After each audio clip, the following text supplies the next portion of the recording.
The meaning of Tetalestie. It is finished. What did Jesus mean when he said Tetalestie? It is finished on the cross. Later, knowing that everything had now been finished, and so that scriptures would be fulfilled, Jesus said, I am thirsty. A jar of wine vinegar was there, so they soaked a sponge in it, put the sponge on a stalk of the hyssop plant, and lifted it to Jesus' lips. When he had received the drink, Jesus said, It is finished. With that, he bowed his head and gave up his spirit. John 19 verses 28 to 30. Meaning of it is finished as Tetalestie. It is finished is the English translation of the Greek word Tetalestie, which was the last thing Jesus said before dying on the cross. Tetalestie comes from the word teleo, which means to bring to an end, to complete, to accomplish. It's a crucial word because it signifies the successful end to a particular course of action. It's the word you would use when you climb to the peak of Mount Everest. It's the word you would use when you turn in the final copy of your dissertation. It's the word you would use when you make the final payment on your new car. It's the word you use when you cross the finish line and you have finished your 1000-meter run. The word means more than just I survived. It means I did exactly what I set out to do. But there's more here than the verb itself. Tetelestai is in the perfect tense in Greek. That's significant because the perfect tense speaks of an action which has been completed, accomplished in the past, with results continuing in the present. It's different from the past tense, which looks back to an event and says, this happened. The perfect tense adds the idea that this happened and it is still in effect today.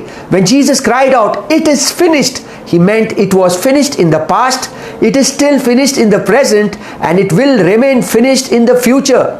Note one other fact. He did not say, I am finished, for that would imply that he died defeated and exhausted.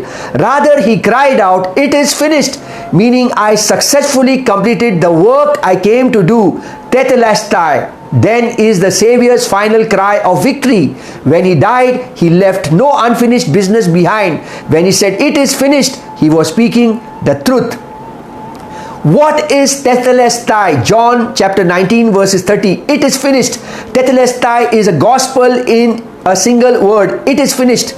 The ancient Greeks boasted of being able to say much in little. To give a sea of matter in a drop of language was regarded as the perfection of oratory. What they sought is here found. It is finished. Tetelestai. It is but one word in the original, yet in that is wrapped up the gospel of God. 1 Corinthians chapter 15 verses 1 to 4. In that word is contained the ground of the believer's assurance. In that word is discovered the sum of all joy and the very spirit of all divine consolation. It is finished. John chapter 19 verses 30.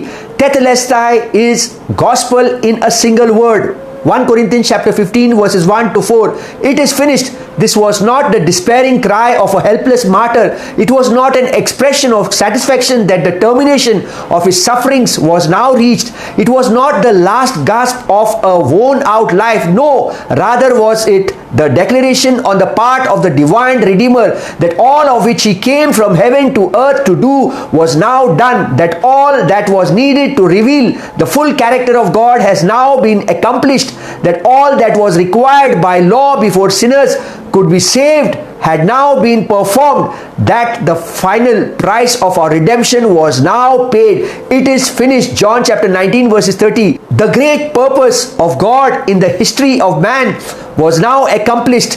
From the beginning, God's purpose had always been one and indivisible. It has been declared to men in various ways, in symbol and type of mysterious hints and by plain limitations, through messianic prediction and through didactic declaration. The purpose of God may be summarized thus: to display his grace and to magnify his Son in the creating of children in his own image and glory.